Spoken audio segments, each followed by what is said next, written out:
بسم اللہ الرحمن الرحیم۔ السلام علیکم ناظرین۔ محترم ناظرین، آپ نے قیامت اور قرب قیامت کی نشانیوں کے بارے میں تو سن رکھا ہوگا۔ علماء کی اکثریت کے مطابق قیامت کی بیشتر نشانیاں پوری ہو چکی ہیں، جن میں بے حیائی کا فروغ، اونچی اونچی عمارتیں بنانے میں فخر محسوس کرنا اور ٹیکنالوجی کا راج وغیرہ شامل ہیں، اور ان جیسی اور بھی بے شمار نشانیاں پوری ہو چکی ہیں۔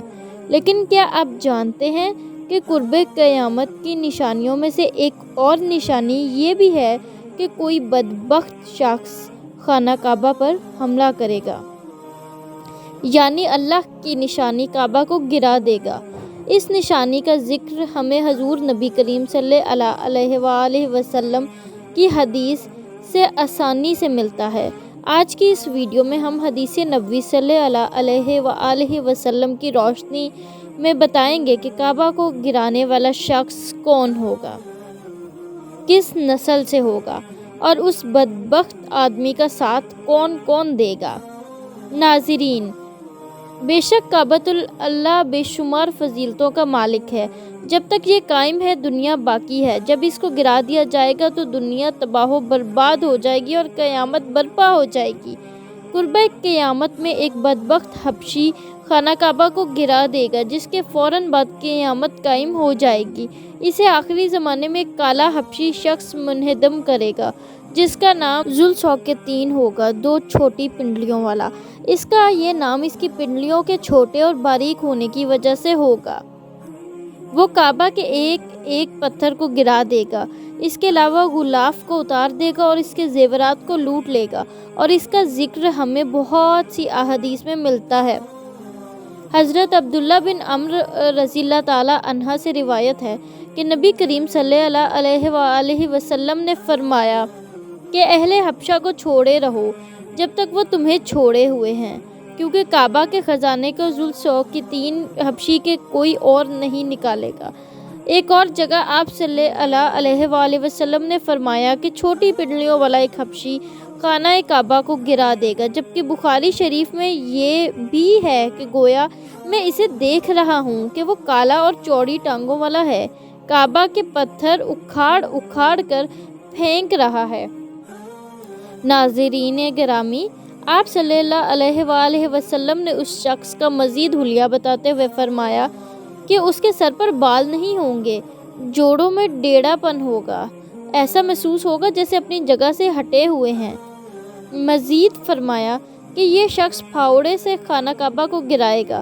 پھاوڑا لوہے کا ایک آلہ ہے جو زراعت میں استعمال ہوتا ہے، لوہے کا ایک ایسا آلہ جس سے پتھروں میں کھدائی کی جاتی ہے۔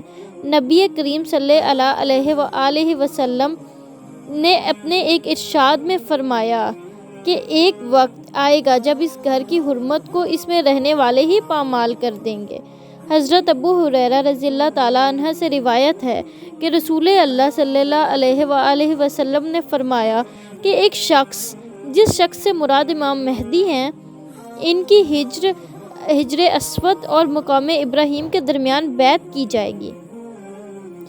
اس گھر کی حرمت کو اس کے رہنے والے ہی پامال کر دیں گے، اور جب ایسا ہوگا تو پھر عربوں کی ہلاکت اور بربادی کے بارے میں پوچھا نہ جائے گا۔ پھر حبشہ سے ایک لشکر آئے گا جو کعبہ کو تباہ و برباد کر دے گا۔ اس تباہی کے بعد پھر اللہ کا یہ گھر کبھی آباد نہ ہو سکے گا۔ یہی لوگ اس کا خزانہ بھی نکال کر لے جائیں گے۔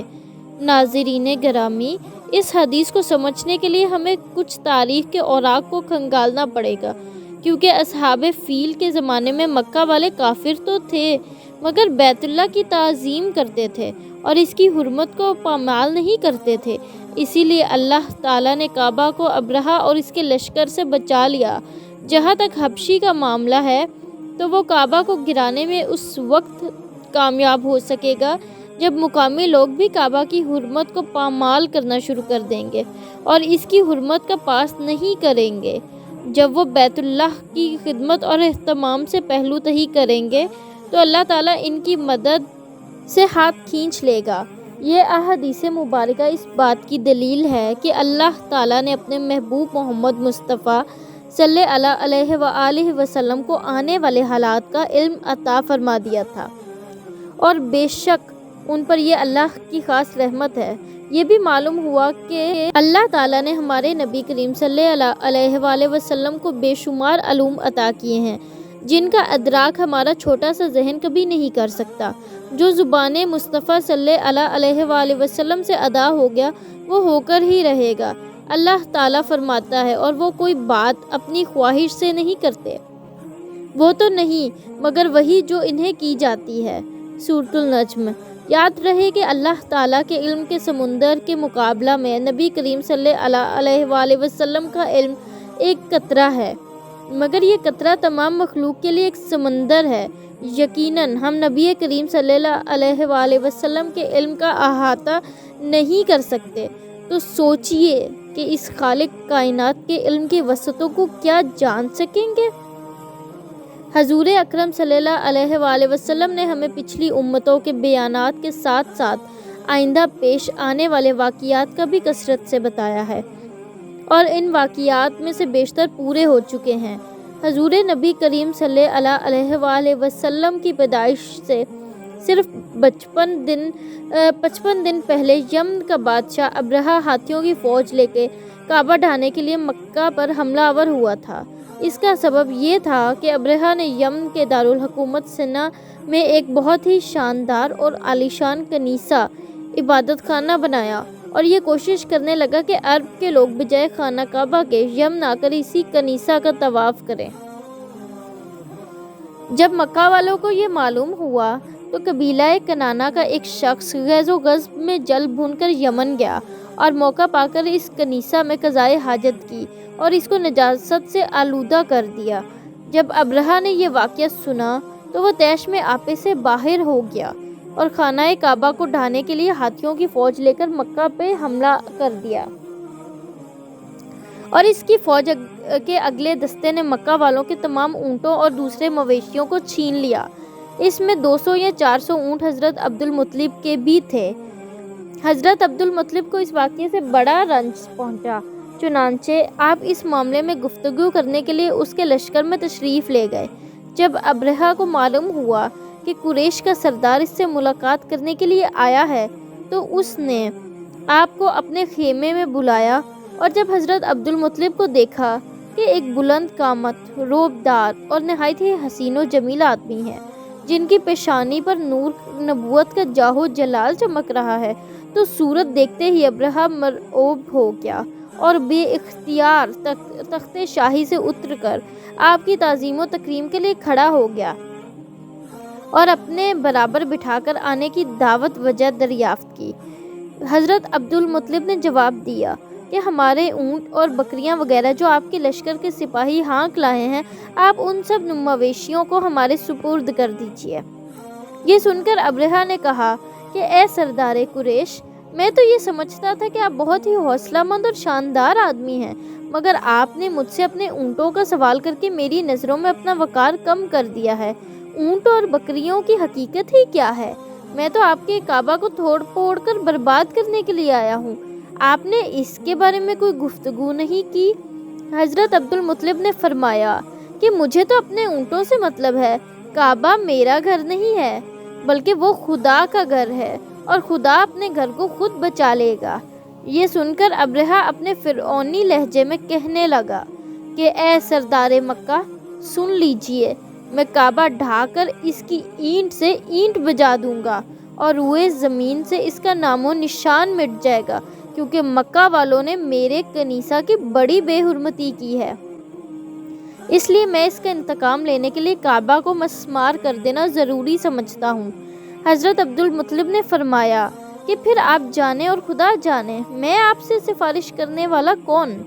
ناظرین گرامی، اس گفتگو کے بعد ابرہہ نے تمام جانوروں کو واپس کر دینے کا حکم دیا، اور عبدالمطلب تمام اونٹوں اور بکریوں کو ساتھ لے کر اپنے گھر چلے آئے اور مکہ والوں سے فرمایا کہ تم لوگ اپنے اپنے مال مویشیوں کو لے کر مکہ سے باہر نکل جاؤ اور پہاڑوں کی چوٹیوں پر چڑھ کر اور دروں میں چھپ کر پناہ لو۔ مکہ والوں سے یہ کہہ کر پھر خود اپنے خاندان کے چند آدمیوں کو ساتھ لے کر خانہ کعبہ میں گئے اور دروازے کا حلقہ پکڑ کر انتہائی بے قراری اور گریہ وزاری کے ساتھ اس طرح دعا مانگنے لگے کہ اے اللہ، بے شک ہر شخص اپنے گھر کی حفاظت کرتا ہے، لہٰذا تو بھی اپنے گھر کی حفاظت فرما اور صلیب والوں اور صلیب کے پجاریوں کے مقابلہ میں اپنے اطاعت شعراؤں کی مدد فرما۔ حضرت عبدالمطلب نے یہ دعا مانگی اور اپنے خاندان والوں کو ساتھ لے کر پہاڑی کی چوٹی پر چڑھ گئے اور خدا کی قدرت کا جلوہ دیکھنے لگے۔